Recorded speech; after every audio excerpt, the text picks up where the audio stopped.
Hello नमस्कार दोस्तों, स्वागत है आप सभी का आपके अपने परिवार ड्रीम एग्जाम स्टडी प्लेटफॉर्म पर। दोस्तों आज हम इस वीडियो में देखने वाले हैं डेली जीके जीएस का टेस्ट नंबर 5। दोस्तों यह टेस्ट आपकी परीक्षाओं की दृष्टि से, विभिन्न परीक्षाओं की दृष्टि से अति महत्वपूर्ण है। फिर चाहे आप रेलवे के किसी भी एग्जाम की तैयारी कर रहे हो या दोस्तों एसएससी के किसी भी एग्जाम की तैयारी कर रहे हो। इसमें दोस्तों हम टॉप 30 क्वेश्चन को करने वाले हैं जो दोस्तों PYQs होंगे विभिन्न परीक्षाओं के। तो चलिए दोस्तों वीडियो को शुरू करते हैं। वीडियो को शुरू करने से पहले आपसे एक निवेदन है, यदि आप चैनल पर नए हैं तो चैनल को सब्सक्राइब करना मत भूलिएगा और साथ बनी बेल आइकन जरूर दबा लीजिए ताकि जब भी हम अगला वीडियो अपलोड करें आप तक नोटिफिकेशन सबसे पहले पहुंच जाए। चलिए दोस्तों वीडियो को शुरू करते हैं। दोस्तों क्वेश्चन नंबर पहला कह रहा है पश्चिमी घाट के संबंध में सही कथन का चयन करना है। पश्चिमी घाट की ऊंचाई उत्तर से दक्षिण की ओर उत्तरोत्तर बढ़ती जाती है। महेंद्रगिरी पश्चिमी घाट की सबसे ऊंची चोटी है। पश्चिमी घाट पूर्वी घाट से ऊंचे हैं, या फिर दोस्तों पश्चिमी घाट की ऊंचाई स्तर से दक्षिण की ओर उत्तरोत्तर घटती जाती है। बताइए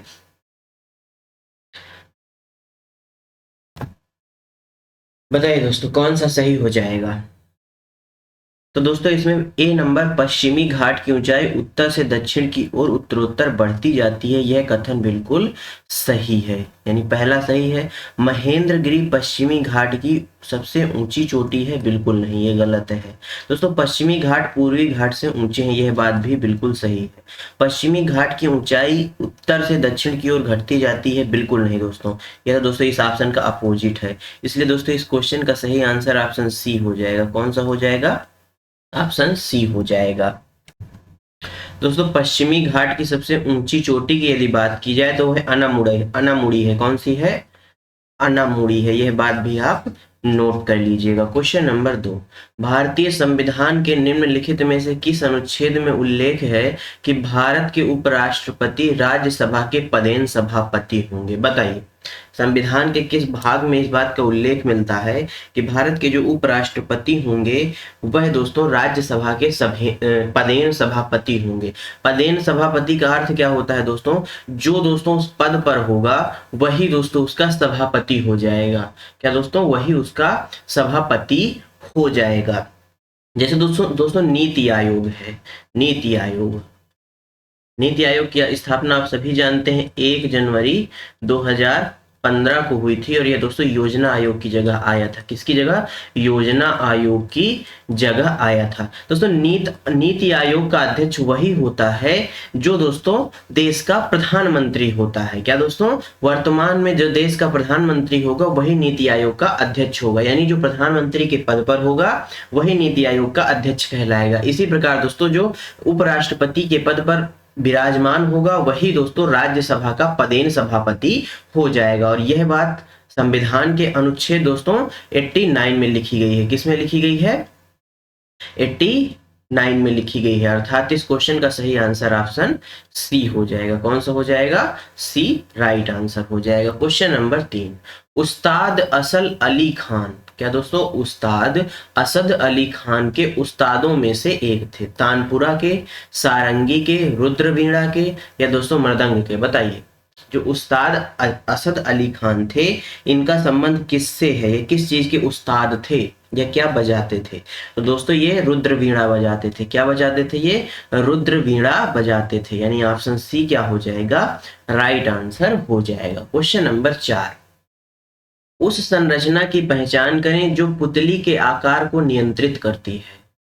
विट्रियस ह्यूमर, आंख की पुतली जिसे आइरिस बोला जाता है, सिलियरी मांसपेशियां, या दोस्तों कॉर्निया।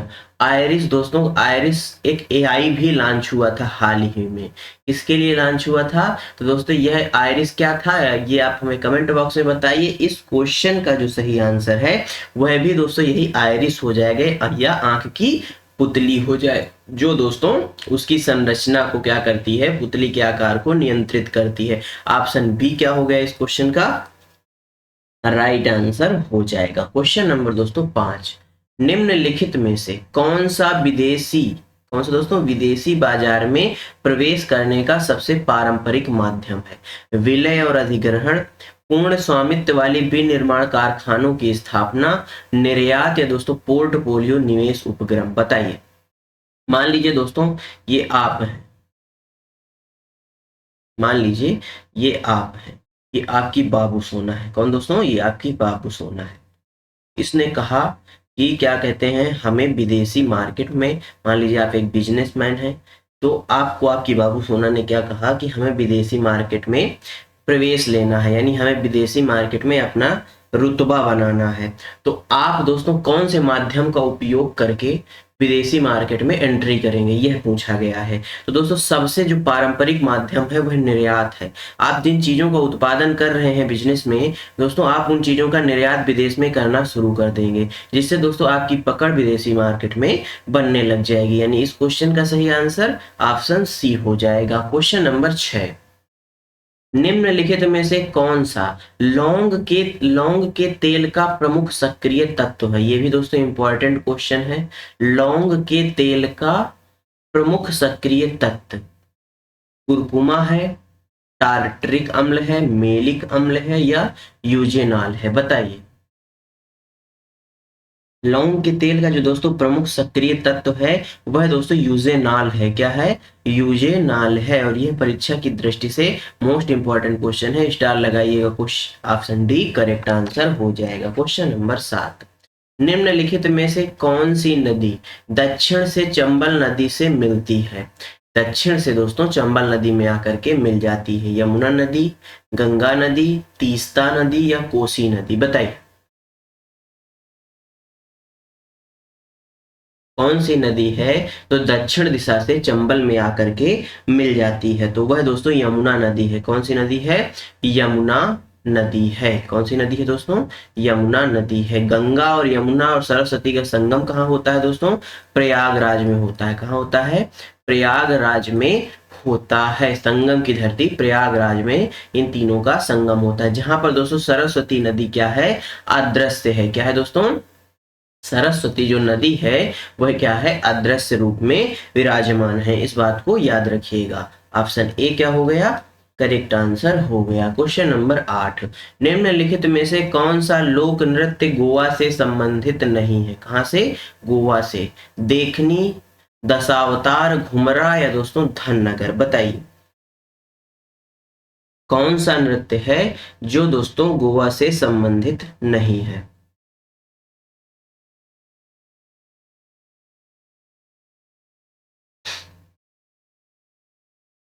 तो दोस्तों जो घूमरा है या घूमरा या घूमर कुछ भी बोल दीजिए, वह दोस्तों कहां से? गोवा से संबंधित नहीं है, बल्कि इसका संबंध कहां से है? राजस्थान से है। कहां से है दोस्तों? राजस्थान से इसका संबंध है। राजस्थान में दोस्तों कालबेलिया भी होता है।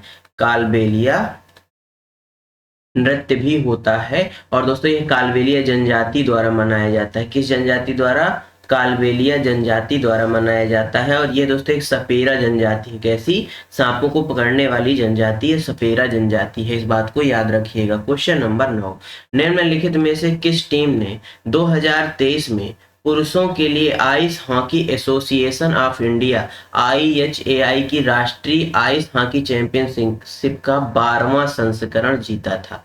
लद्दाख स्काउट ने, दोस्तों भारत तिब्बत सीमा पुलिस ITBP ने, या दोस्तों जम्मू और कश्मीर ब्लू टीम ने, या दोस्तों रीमो क्लब लेह ने? बताइए 2023 में जो दोस्तों पुरुषों की ice hockey association of India की राष्ट्रीय जो आइस हॉकी चैंपियनशिप हुई, सबसे पहली बात तो जानिए जो राष्ट्रीय आइस हॉकी चैंपियनशिप का जो आयोजन करवाता है वह कौन है दोस्तों? IHAI है, यानी ice hockey association of India है। और दोस्तों 2023 में इसने इसका आयोजन करवाया, तो इसका विजेता कौन है यह पूछा है। और दोस्तों ये संस्करण कौन सा था? यह 12वां संस्करण था। कौन सा था? 12वां संस्करण था। इस बात को नोट करिएगा। और इस टीम के जो विजेता थे वह था दोस्तों ITBP था। कौन था? ITBP, भारत तिब्बत पुलिस सीमा बोर्ड था। क्या दोस्तों? सीमा पुलिस थी। यानी ऑप्शन बी क्या हो जाएगा? ITBP right answer. Question number दोस्तों 10वां, निम्नलिखित में से कौन सा कारक एक बैंक को अन्य वित्तीय संस्थानों से अलग करता है? ऋण और उधार देना, उधार स्वीकार करना, दीर्घकालीन ऋण प्रदान करना, ऋण देना, या दोस्तों जमा स्वीकार करना? बताइए कौन सा कारक है जो दोस्तों एक बैंक को अन्य वित्तीय संस्थानों से अलग करता है? यानी सीधा सा पूछा है, ऐसा कौन सा कारक है जिसकी वजह से एक बैंक बैंक कहलाता है?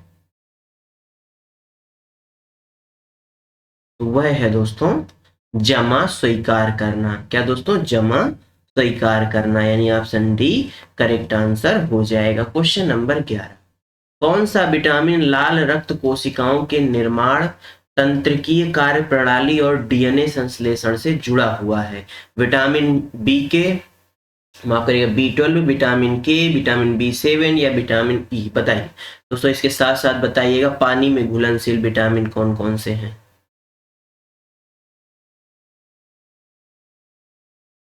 बताइएगा दोस्तों। इस क्वेश्चन का सही आंसर दोस्तों विटामिन B12 हो जाएगा। क्या हो जाएगा? विटामिन B12 हो जाएगा। वहीं पानी में घुलनशील विटामिन की बात की जाए तो विटामिन बी और सी। क्या दोस्तों? बी और सी, यानी गई भैंस पानी में। इस प्रकार आप इसको याद रख सकते हैं। और शेष जो विटामिन बचेंगे बी और सी के अलावा, विटामिन डी हो गया, विटामिन ए हो गया, विटामिन के हो गया, ये दोस्तों किसमें, विटामिन ई भी हो गया। मान लीजिए ये किसमें घुलनशील है? ये सभी वसा में घुलनशील विटामिन है। किसमें घुलनशील विटामिन है? वसा में घुलनशील विटामिन है। जो दोस्तों विटामिन ए होता है इसको रेटिनॉल बोला जाता है। क्या बोला जाता है? रेटिनॉल विटामिन भी बोला जाता है। ये दोस्तों आंखों से संबंधित विटामिन होता है। इसका मुख्य स्रोत दोस्तों कौन सा है? गोल्डन राइज है। क्या है दोस्तों? गोल्डन राई जिसका मुख्य स्रोत है। इसके साथ साथ है दोस्तों गाजर में भी पाया जाता है। किसमें? गाजर में पाया जाता है। गोल्डन राइस की बात की जाए तो दोस्तों हाल ही में जिस देश ने इसका उत्पादन शुरू किया था उसी ने दोस्तों इसको बैन कर दिया। वह देश कौन सा था? वह फिलीपींस था। तो कौन सा था दोस्तों? फिलीपींस देश ने ही गोल्डन राइस का उत्पादन शुरू किया था और हाल ही में उसने इसका उत्पादन किसी कारणवश बंद कर दिया। यह बात नोट करिएगा, यानी बैन कर दिया आपने यहाँ पर। क्वेश्चन नंबर 12, उन तटों का चयन कीजिए जो अरब सागर के किनारों से सटे हुए हैं। उत्तरी सागर, उत्तरी सरकार दोस्तों, या फिर मालाबार तट, या कोंकण तट, या कोरोमंडल तट? बताइए। अरब सागर के किनारे से सटे हुए जो हैं। अरब सागर की रानी किसको कहा जाता है दोस्तों? अरब सागर की रानी कोचीन को कहा जाता है। किसे? कोच्चि को, कोच्चि या कोचीन भी बोला जाता है, को कहा जाता है। दोस्तों कोरोमंडल तट की बात की जाए तो लौटते हुए मानसून से बारिश कहाँ होती है? लौटते हुए मानसून से जो बारिश होती है वह कोरोमंडल तट में होती है। इस समय दोस्तों वहां पर बारिश हो रही होगी, कोई जरूरी नहीं कि हो ही रही है, लेकिन लौटते हुए मानसून की बारिश इसी समय होती है, तो हो सकता है कोरोमंडल तट में इस वक्त बारिश हो ही रही हो। इस बात को याद रखिएगा। वहीं पूछा है अरब सागर के किनारों से सटे हुए कौन कौन से तट हैं? तो वह दोस्तों केवल दो हैं। कौन कौन से? वह है मालाबार तट और दोस्तों कोंकण तट। मालाबार तट और कोंकण तट, यानी इस क्वेश्चन का सही आंसर ऑप्शन बी हो जाएगा। बी और सी राइट आंसर हो जाएंगे। Question number 13, ice hockey association of India, अभी हमने बात की, इसका जो 12वां संस्करण है वह किसने जीता था? वह दोस्तों ITBP ने जीता था। दोस्तों इसमें पूछा है कि पुरुषों के लिए राष्ट्रीय आइस हॉकी चैंपियनशिप 2023 का 12वां संस्करण में आयोजित हुआ था, यानी कहाँ इसका आयोजन हुआ था, या यूं कहें इसका होस्ट कौन था? तो दोस्तों इसका जो होस्ट था, क्या लद्दाख था, जम्मू कश्मीर था, उत्तराखंड था, या हिमाचल प्रदेश था? बताइए दोस्तों। इस चैंपियनशिप का जो होस्ट था वह लद्दाख था। कौन था? लद्दाख था। ऑप्शन ए क्या हो जाएगा? राइट आंसर हो जाएगा। क्वेश्चन नंबर 14, गतिशील जीवाणु कोशिकाओं की कोशिका भित्ति में पाए जाने वाली पतले तंतुमय विस्तार क्या कहलाते हैं? लामेली कहलाते हैं, पीली कहलाते हैं, कसाभिका कहलाते हैं, या दोस्तों फिम्बरी कहलाते हैं? बताइए। गतिशील जीवाणु कोशिका की कोशिका भित्ति में पाए जाने वाले पतले तंतुमय विस्तार क्या कहलाते हैं? तो दोस्तों उनको कसाभिका कहा जाता है। क्या कहा जाता है? कसाभिका कहा जाता है, यानी ऑप्शन सी क्या हो जाएगा इस क्वेश्चन का राइट आंसर हो जाएगा। Question number 15, 59 degree Fahrenheit Celsius में कितना होगा? 45, 59, 30 या 15? बताइए। तो दोस्तों वह 15 डिग्री होगा। 15 डिग्री सेंटीग्रेड को 59 डिग्री फ़ारेनहाइट कहा जाता है। Option D correct answer. Question number 16, निम्नलिखित में से कौन से एक गायक नहीं है? पंडित भीमसेन जोशी, गंगूबाई हंगल, पंडित कुमार गंधर्व या पंडित शिव कुमार शर्मा? बताइए।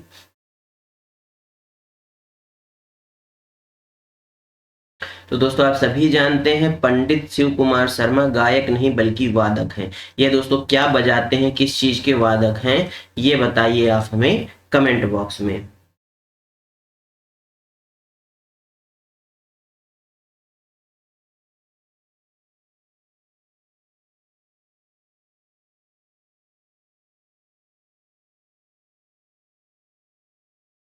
तो दोस्तों ये संतूर वादक हैं। क्या वादक हैं? संतूर वादक हैं पंडित शिव कुमार शर्मा। क्वेश्चन नंबर 17, भारत में समुद्री परिवहन के लिए कितने प्रमुख बंदरगाह हैं? 18, 13, 21 या दोस्तों 15? बताइए। समुद्री परिवहन के लिए भारत में यानी समुद्र से सामान को ले जाने के लिए, घूमने जाने के लिए, आने जाने के लिए भारत में कुल कितने बंदरगाह हैं? तो 13 हैं। कितने हैं दोस्तों? 13 हैं। ऑप्शन बी क्या हो जाएगा इस क्वेश्चन का राइट आंसर हो जाएगा। क्वेश्चन नंबर 18, यो यो के रिलीज होने से पहले उसमें किस प्रकार की ऊर्जा होती है? रासायनिक ऊर्जा, गतिज ऊर्जा या फिर दोस्तों उसमें प्रकाश ऊर्जा होती है या स्थितिज ऊर्जा होती है? बताइए।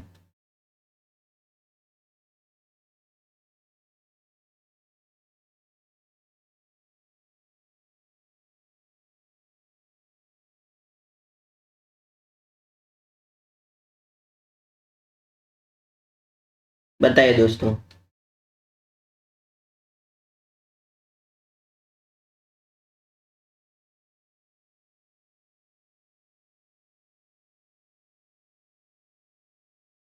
तो दोस्तों उसमें कौन सी ऊर्जा होती है? बताइए।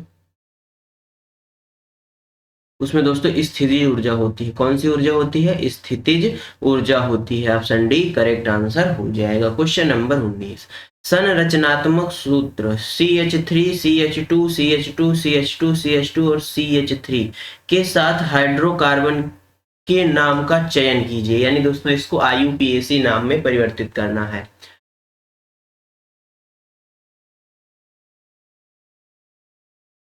दोस्तों 2 डाई मिथाइल ब्यूटेन कहलाएगा, 3 मिथाइल हेक्सेन कहलाएगा, 2 मिथाइल पेंटेन कहलाएगा या N हेक्सेन कहलाएगा? बताइए।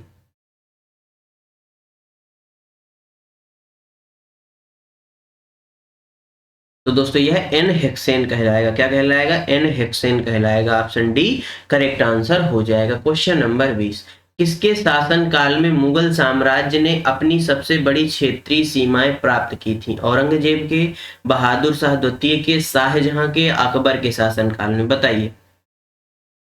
किसके शासनकाल में मुगल साम्राज्य ने अपनी सबसे बड़ी क्षेत्रीय सीमा प्राप्त की थी, या यूं कहें कि अपनी सीमाओं का सबसे ज्यादा विस्तार किसके शासनकाल में किया था मुगल साम्राज्य ने? तो औरंगजेब के शासन काल में। यानी ऑप्शन ए करेक्ट आंसर हो जाएगा। क्वेश्चन नंबर 21, निजीकरण के बारे में निम्नलिखित में से कौन सा कथन गलत है? 1991 के पूर्व की अवधि की तुलना में 1991 के आर्थिक सुधारों के बाद विनिवेश के मामलों में वृद्धि हुई थी। बिल्कुल सही बात है दोस्तों। बेहतर प्रदर्शन निजीकरण के लाभों में से एक है। यह भी बिल्कुल सही बात है। मारुति उद्योग लिमिटेड 1991 के आर्थिक सुधारों से पहले एक सार्वजनिक क्षेत्र का उद्यम था। बिल्कुल सही बात है। निजीकरण के बाद निजी कंपनियों द्वारा एकाधिकार शक्ति के दोहन की कोई संभावना नहीं है। ये दोस्तों गलत बात है। संभावना तो है इस चीज की। यानी इस क्वेश्चन का सही आंसर क्या हो जाएगा? ऑप्शन डी हो जाएगा। याद रखिएगा।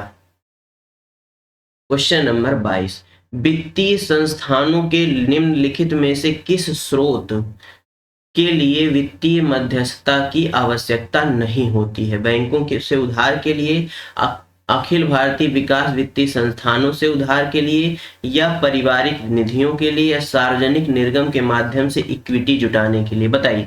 वित्तीय संस्थानों के निम्नलिखित में से किस स्रोत के लिए वित्तीय मध्यस्थता की आवश्यकता नहीं होती? यानी कोई मध्यस्थ मध्यस्थता की जरूरत नहीं होती, उसमें दोस्तों पारिवारिक निधियां शामिल हैं। क्या है? पारिवारिक निधियां उसमें शामिल है, जिसमें किसी के भी मध्यस्थता यानी बिचौलिए की जरूरत नहीं होती, यानी ऑप्शन सी क्या हो जाएगा? करेक्ट आंसर हो जाएगा। क्वेश्चन नंबर 23, हैलोजन के वाह्यतम कोष में पाए जाने वाले इलेक्ट्रॉन की संख्या की पहचान कीजिए। 1, 7, 5 या 2। दोस्तों जो हाइलोजन होते हैं उसमें कौन कौन से आते हैं? आयोडीन आता है, आयोडीन के साथ साथ दोस्तों कौन आता है? आयोडीन आता है हाइलोजन में। और बताइए कौन आता है? बताइए दोस्तों हाइलोजन के बारे में आप क्या जानते हैं?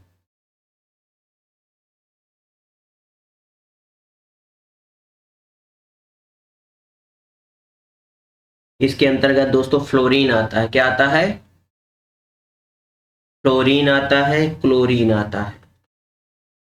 क्लोरीन के साथ साथ दोस्तों ब्रोमीन आता है। कौन आता है?